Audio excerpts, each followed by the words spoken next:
Good morning. मैं Ravindra Kumar BCom semester 2 के management principles and application प्रबंध सिद्धांत एवं व्यवहार विषय के इस चौथे लेक्चर में आज मैं प्लानिंग चैप्टर के इन्वायरमेंटल एनालिसिस बिंदु को कवर करूंगा और इसके अंतर्गत इन्वायरमेंटल एनालिसिस के मीनिंग डेफिनेशन के अलावा इसके महत्व और तकनीक पर हम लोग चर्चा करेंगे। तो नाउ वी कैन स्टार्ट। पहला बिंदु है परिभाषा, दूसरा महत्व और तीसरा तकनीक। इन तीन बिंदुओं पर हम चर्चा करने जा रहे हैं। परिभाषा।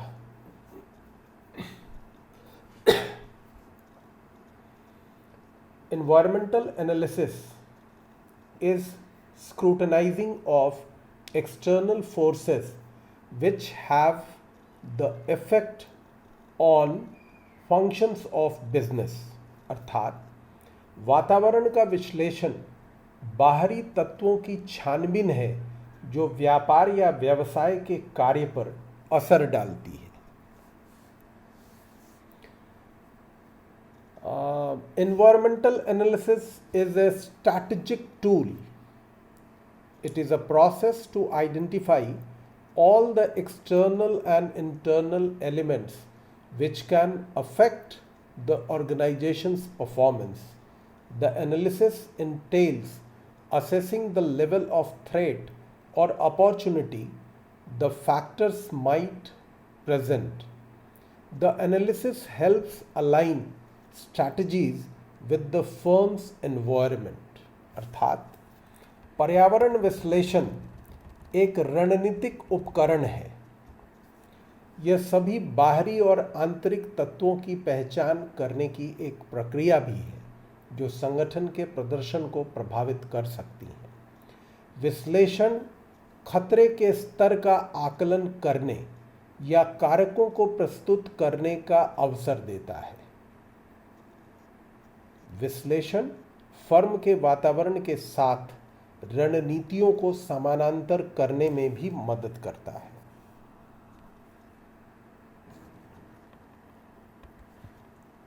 अब इससे आगे बढ़ने के पूर्व हम बिजनेस एनालिसिस को और थोड़ा गहराई से देखें। Business analysis. Business analysis is the discipline of recognizing business needs and finding solutions to various business problems. In simple words, it is a set of tasks and techniques which work as a connection between stakeholders. These help them understand organization structure, policies, and operations.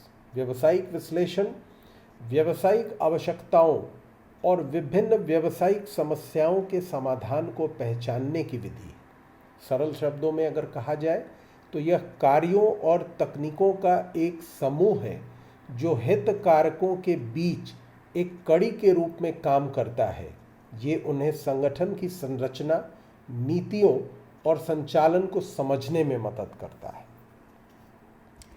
ये business analysis को जानने के बाद अब हम निष्कर्ष रूप में देखेंगे इन्वायरमेंटल एनालिसिस को बिजनेस के संदर्भ में।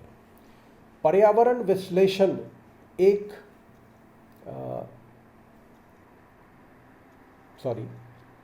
हमारा बाजार हर दिन बदलावों और परिवर्तनों का सामना कर रहा है। आज के आधुनिक युग में जिस तेजी से व्यवसाय अपने उत्पादों में परिवर्तन कर रहे हैं, ये एक गंभीर समस्या है।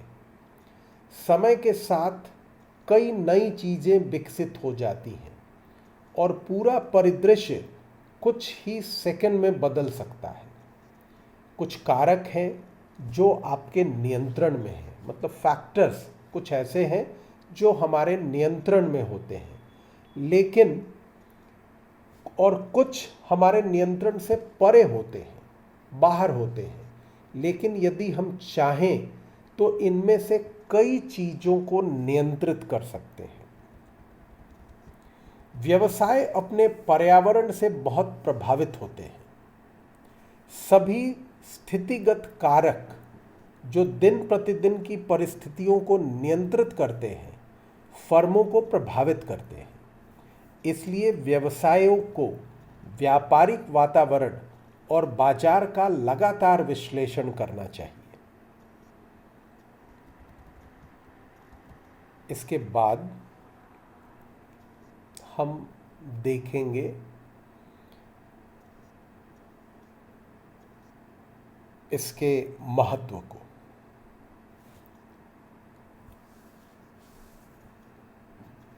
महत्व में आप इस रेखा चित्र में देख रहे होंगे, पहला है, नंबरिंग मैंने कर दिया है, स्थान की कमी के कारण 6 में ही 8 बिंदु को दर्शाना पड़ा है। तो पहला है आइडेंटिफिकेशन ऑफ स्ट्रेंथ। ये व्यावसायिक फर्म की ताकत को दर्शाता है। क्या है ये, हम देखें। व्यावसायिक फर्म की ताकत का मतलब है फर्म की क्षमता अपने प्रतिस्पर्धियों पर बढ़त प्राप्त करने के लिए। हम जब बिजनेस में अपने ताकत को बढ़ाने की बात करते हैं तो ये बराबर अपने कॉम्पिटिटिव जो हमारी क्षमता है उस पर बढ़त प्राप्त करने का एक प्रयास होता है।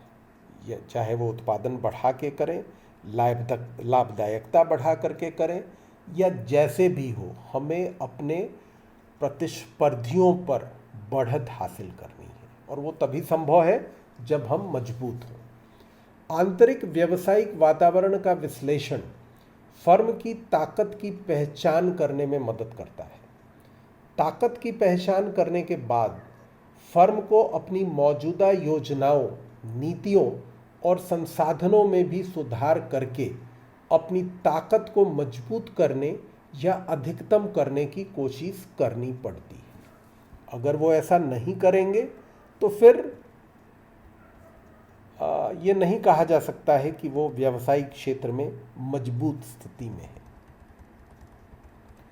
दूसरा पॉइंट, आइडेंटिफिकेशन ऑफ वीकनेस, कमजोरी को पता लगाना। फर्म की कमजोरी का मतलब है फर्म की सीमाएं, उनके लिमिटेशंस। आंतरिक वातावरण की निगरानी करने से न केवल ताकत बल्कि फर्म की कमजोरी की पहचान भी संभव हो पाती है। एक फर्म कुछ क्षेत्रों में मजबूत हो सकते हैं, लेकिन कुछ क्षेत्रों में कमजोर होना भी संभव है। आगे की समृद्धि और विस्तार के लिए यह ज़रूरी है कि हम पहले अपनी कमजोरियों को पहचानें और उन्हें ठीक करने का प्रयास करें।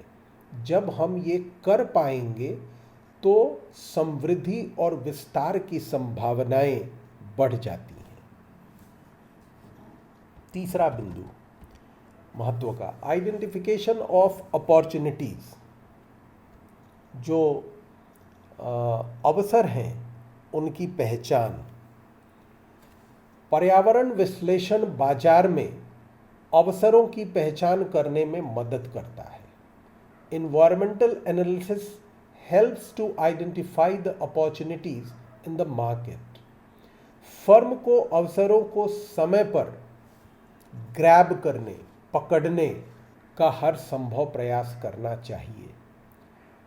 वो गाहे बगाहे अचानक से आपके सामने आएंगे और अगर तत्काल हम उनको, जिसको लपकना कहता है, अवसर को लपका नहीं अगर, तो वो फिर आपके हाथ से फिसल गया।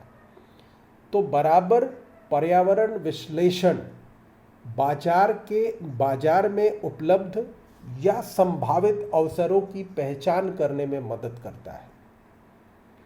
और फर्म को बराबर तैयार होना चाहिए कि जब भी ऐसे अवसर नजर आए तो वो उन्हें तुरंत लपक ले, समय गंवाए बगैर। Next point is identification of threat. मतलब जो खतरे हमारे सामने रहते हैं, जो समस्याएं हमारे सामने हैं, उनकी पहचान करना। आमतौर पर व्यवसायी सामान्य तौर पर अपने इन थ्रेट्स को नहीं पहचान पाते। Business is subject to threat from competitors and various factors. Environmental analysis help them to identify the threat from the external environment. व्यावसायिक प्रतियोगियों और विभिन्न कारकों से व्यवसाय प्रतियोगियों और विभिन्न कारकों से घिरा रहता है। पर्यावरण विश्लेषण बाहरी वातावरण से खतरे और समस्याओं की पहचान करने में उनकी मदद करता है। खतरे की प्रारंभिक पहचान हमेशा फायदेमंद होती है।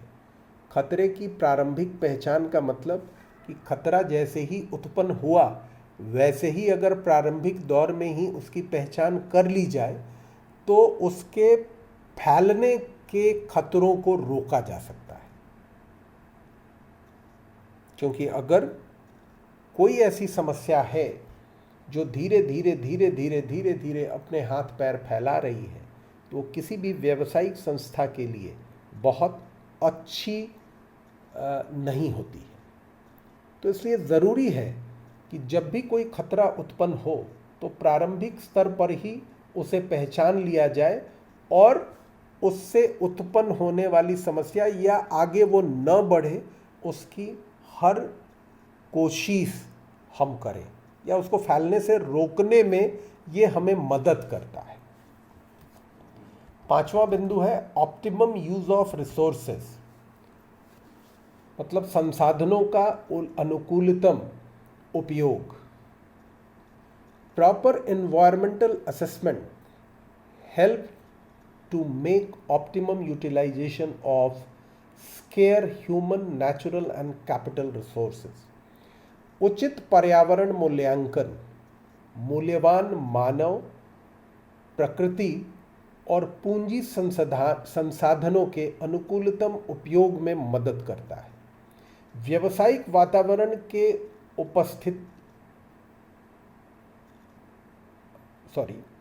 व्यावसायिक वातावरण के व्यवस्थित विश्लेषण से फर्म को अपव्यय को कम करने और उपलब्ध संसाधनों के अनुकूलतम उपयोग में मदद मिलती है। जब हम व्यावसायिक वातावरण का विश्लेषण करते हैं तो हमें उसमें हो रहे जितने भी संसाधन इस्तेमाल में आ रहे हैं उनके अपव्यय का पता चलता है, और जैसे ही आपको अपव्यय का पता चलेगा आप उसका समाधान ढूंढ पाएंगे। लेकिन अगर पता ही नहीं चलता है तो फिर समाधान ढूंढने का प्रश्न ही नहीं उठता है। तो विश्लेषण, व्यवस्थित विश्लेषण से फर्म में जो हो रहे अपव्यय हैं उन पर नियंत्रण किया जा सकता है और उपलब्ध संसाधनों के अनुकूलतम उपयोग में इससे हमें मदद मिलती है। बिना आंतरिक और बाहरी संसाधनों को समझे हुए हम उनका प्रभावी इस्तेमाल नहीं कर सकते।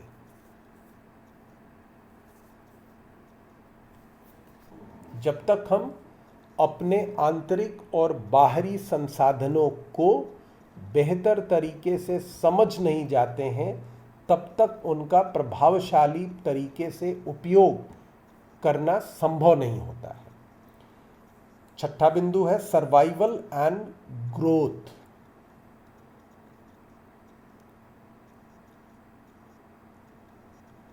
अपने जीवित रहने की संभावना और विस्तार की संभावना को बढ़ाना, survival and growth. Systematic analysis of business environment, व्यावसायिक वातावरण का व्यवस्थित विश्लेषण फर्म को अपनी ताकत को अधिकतम करने, कमजोरी को कम करने, अवसरों को लपकने या हथियाने या उन पर कब्जा करने और खतरों को फैलने से रोकने में मदद करता है। यह व्यापारी को प्रतिस्पर्धी दुनिया में जीवित रहने और बढ़ने की क्षमता प्रदान करता है।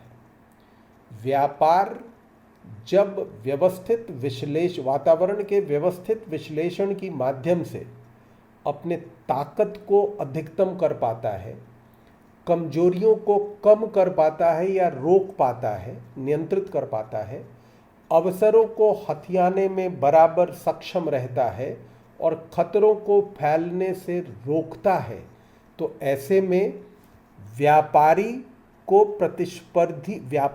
प्रतिस्पर्धी दुनिया में जीवित रहने और बढ़ने की क्षमता मिल जाती है। और ये किसी भी व्यवसाय के लिए बहुत ही महत्वपूर्ण है।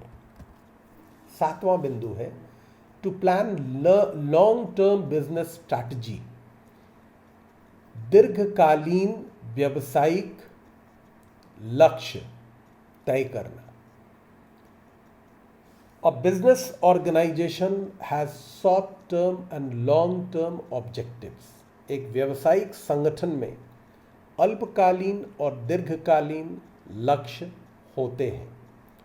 पर्यावरणीय कारणों के उचित विश्लेषण से व्यावसायिक फर्म को योजनाओं और नीतियों को तैयार करने में मदद मिलती है, जो उसके संगठनात्मक उद्देश्यों को आसानी से प्राप्त करने का मार्ग प्रदान करता है। पर्यावरणीय विश्लेषण के बिना फर्म व्यावसायिक सफलता के लिए रणनीति विकसित नहीं कर सकते। कोई भी व्यावसायिक संगठन जो होते हैं वहाँ पर अल्पकालीन और दीर्घकालीन दोनों प्रकार के उद्देश्य और लक्ष्य उनके निर्धारित रहते हैं।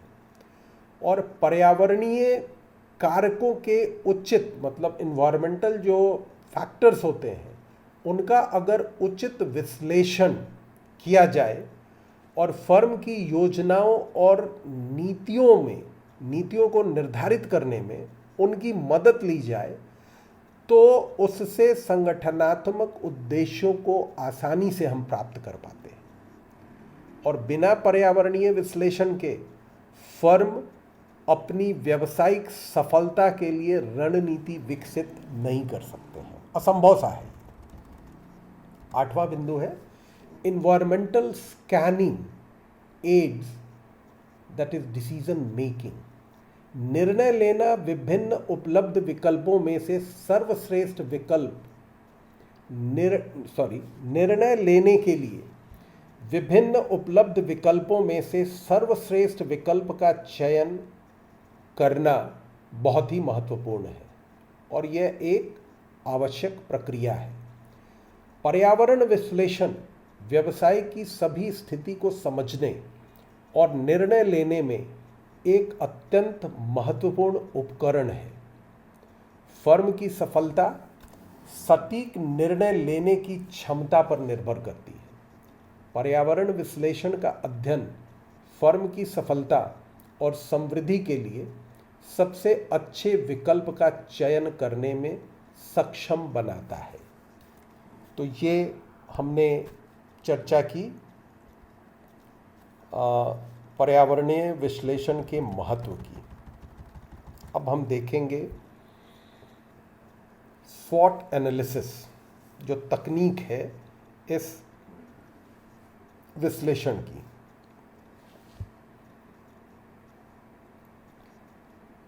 SWOT analysis is often used in strategic planning to help identify a potential competitive advantage.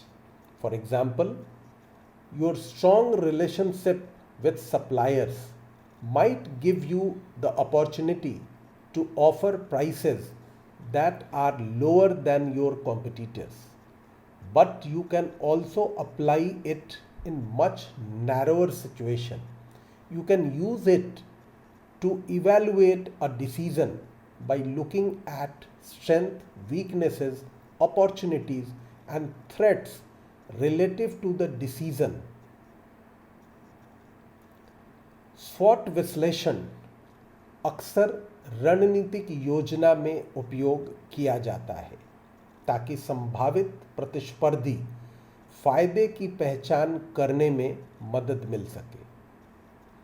उदाहरण के लिए, आपूर्तिकर्ताओं के साथ आपके मजबूत रिश्ते आपको उन कीमतों की पेशकश करने का अवसर दे सकते हैं जो आपके प्रतिस्पर्धी से कम हो, लेकिन आप इसे बहुत ही विशेष परिस्थिति में ही उपयोग करें तो बेहतर होगा, और वो भी ऐसा करने के पहले अपनी ताकत, कमजोरी, अवसर और खतरे मतलब SWOT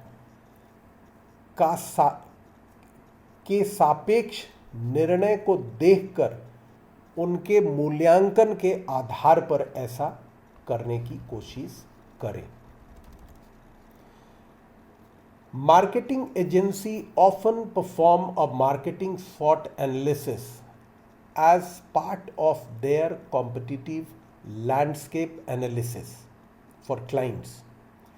They may compare strengths and weaknesses across competitors for various marketing channels. विपणन एजेंसियां अक्सर ग्राहकों के लिए अपने प्रतिस्पर्धी परिदृश्य विश्लेषण CLA के हिस्से के रूप में एक मार्केटिंग SWOT विश्लेषण करती हैं। वे विभिन्न मार्केटिंग चैनलों जैसे website, blog, social media, digital विज्ञापन और ऑर्गेनिक खोज के लिए प्रतियोगियों की ताकत और कमजोरी की तुलना कर सकते हैं। इससे उन्हें ग्राहक की रणनीति के लिए सिफारिशें तय करने में मदद मिलती है। अब हम संक्षेप में इस SWOT को समझेंगे। क्या है SWOT? S for strength, W for weakness, O for opportunity, T for threats. SWOT के अंतर्गत क्या आते हैं? Things your company does well. आपकी कंपनी जो अच्छा करती है वो आपका स्ट्रेंथ है, मजबूती है। Qualities that separate you from your competitors. ऐसी विशेषज्ञता, ऐसे गुण जो आपके प्रतियोगियों से आपको अलग करती है। डेफिनेटली ये पॉजिटिव टर्म में लेना चाहिए, नेगेटिव टर्म में भी हो सकता है आप सबों से खराब हैं, नहीं, यहाँ हम स्ट्रेंथ देख रहे हैं। तो ऐसी क्वालिटीज़ जो आपको आपके प्रतियोगियों से बिल्कुल अलग प्रदर्शित करती है पॉजिटिव वे में। तीसरा बिंदु है इसमें internal resources such as skilled knowledgeable staff. जो हमारे आंतरिक स्रोत हैं, संसाधन हैं, और उदाहरण के तौर पर ले सकते हैं हमारे बहुत ही मंजे हुए जानकार कर्मचारी। ये बराबर स्ट्रेंथ होगा किसी भी कंपनी के लिए। और अगला है tangible assets such as intellectual property, capital, proprietary technology etcetera. हमारे पास जो पूंजी है, जो इंटेलेक्चुअल प्रॉपर्टी है और जो प्रोप्राइटरी टेक्नोलॉजी है जो हमने खुद से विकसित की है, ये चीज़ें हमारी स्ट्रेंथ होती हैं किसी भी व्यवसाय में। अब इसके बाद दूसरा है weaknesses. Things your company lakhs. जो आपकी कंपनी में कमियां हैं वो आपकी कमजोरी है। Things your competitor do better than you. वैसी चीज़ें जो आपके प्रतियोगी आपसे बेहतर करते हैं, ये आपके लिए कमजोरी है। तीसरा है रिसोर्स लिमिटेशंस। आपके जो संसाधन हैं वो अगर सीमित हैं तो फिर वो भी आपकी कमियों में उसकी गिनती होगी। और चौथा है अनक्लियर यूनिक सेलिंग प्रपोजिशन। जो स्पष्ट नहीं है, आपके बिक्री की जो प्रतिशत है, जो प्रपोजिशन है, उसका जो अनुपात है, वो बहुत ही अनिश्चित है। तो ये भी आपका वीकनेस है। Now opportunities, O. Under served markets for specific product, ऐसा बाजार जिसमें हमारी पहुंच कम है, हम कम पहुंच पाते हैं अपने प्रोडक्ट्स के लिए, तो वो अपॉर्चुनिटी है, हम वहाँ पर ज़्यादा मात्रा में पहुँचने की कोशिश करें या पहुँचने की कोशिश करें। दूसरा, few competitors in your area, आपके क्षेत्र में कुछ प्रतियोगियों का होना।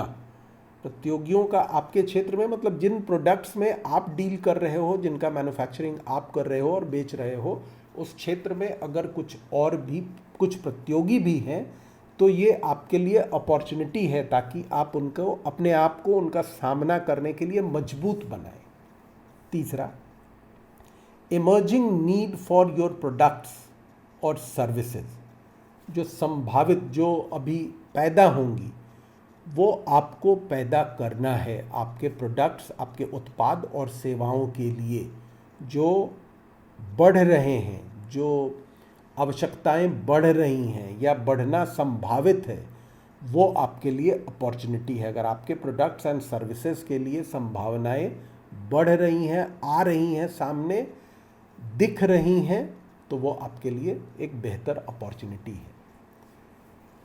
Press and media coverage of your company, एक तो हम विज्ञापन के माध्यम से अपने प्रोडक्ट और सेवाओं मतलब उत्पाद और सेवाओं के बारे में लोगों तक पहुंचाते हैं, लेकिन अगर न्यूज़पेपर मतलब प्रेस और मीडिया स्वतः अगर उसकी समीक्षा करता है और लोगों को समीक्षात्मक जानकारी हमारे प्रोडक्ट्स जैसे और प्रोडक्ट्स के साथ देता है, तो वो हमारे लिए एक अच्छी अपॉर्चुनिटी है कि हम जो वास्तविक स्थिति है उससे लोगों को अवगत होने का मौका मिल रहा है। अब इनके बाद थ्रेट्स, इमर्जिंग कॉम्पिटिटर्स, जो नए पैदा हो रहे हमारे प्रतियोगी हैं, वो हमारे लिए बराबर थ्रेट्स हैं, लेकिन इनसे घबराना नहीं चाहिए। हमें अगर पता है कि हमारे कॉम्पिटिटर्स बढ़ रहे हैं, आने वाले दिनों में उनकी संख्या और बढ़ेगी, तो हम खुद को उसके लिए तैयार करेंगे, घबराने की बजाय। दूसरा, चेंजिंग रेगुलेटरी इन्वायरमेंट, जो कानूनी जो रेगुलेशंस होते हैं, जो हमारे अधिनियम होते हैं, उनमें जो परिवर्तन होते हैं,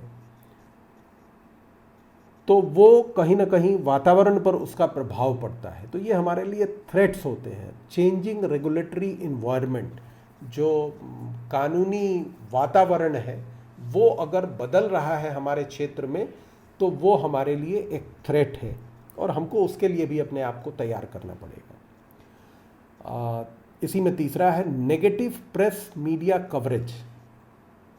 कोई छोटी सी घटना अगर हो जाती है कंपनी में या किसी जो हमारा प्रोडक्ट सेलर है उसके पास, और कहीं ना कहीं हमारा प्रोडक्ट उससे प्रतिकूल रूप से प्रभावित होता है, अगर कंपनी में कोई घटना हो गई और उसको बहुत ज़्यादा प्रेस और मीडिया का कवरेज मिला, तो वो कहीं ना कहीं नेगेटिव की तरफ बढ़ता है, या प्रोडक्ट के बारे में कोई मीडिया और प्रेस नेगेटिव बिंदुओं को ज़्यादा उछाल रहा है, तो ये भी हमारे लिए थ्रेट का परसेप्शन है, थ्रेट का कारण है। चौथा बिंदु है changing customer attitude towards your company. आपके कंपनी की ओर अगर कस्टमर का जो एटीट्यूड है, उसकी जो धारणा है, उसकी जो प्रतिक्रिया होती है, वो बदल रही है, तो ये हमारे लिए थ्रेट है, क्योंकि बहुत सारे प्रोडक्ट बाज़ार में उपलब्ध हैं और वो लोग अगर अपने प्रोडक्ट को ज़्यादा बेहतर तरीके से प्रमोट कर रहे हैं, लोगों के सामने रख पा रहे हैं, और कस्टमर जो है वो किसी न किसी कारण से अगर हमसे उसका एटीट्यूड हमारे प्रति बदल रहा है, तो ये हमारे लिए खतरा है और हमें कोशिश करनी पड़ेगी उससे बचने की, कि ऐसा ना हो। मैं समझता हूँ कि strength, weakness, opportunities and threats, इन बिंदुओं के क्लियर होने के बाद पूरी तरह से हमने ये इन्वायरमेंटल एनालिसिस, जो प्लानिंग का एक बड़ा हिस्सा है, उसको स्पष्टता समझ लिया है। मैं ये भी बताना चाह रहा हूँ कि ये जितने भी वीडियोज़ हैं हम लोग कॉलेज के माध्यम से यूट्यूब चैनल पर अपलोड कर देते हैं, तो उसमें आप अपने प्रश्न रख सकते हैं। अगर किसी को कोई कठिनाई है, कोई क्लैरिटी में कहीं कमी है, तो वो स्पष्टता अपना प्रश्न वहाँ रख सकता है, मैं देख करके उसका उत्तर कर पाऊँगा। Thank you.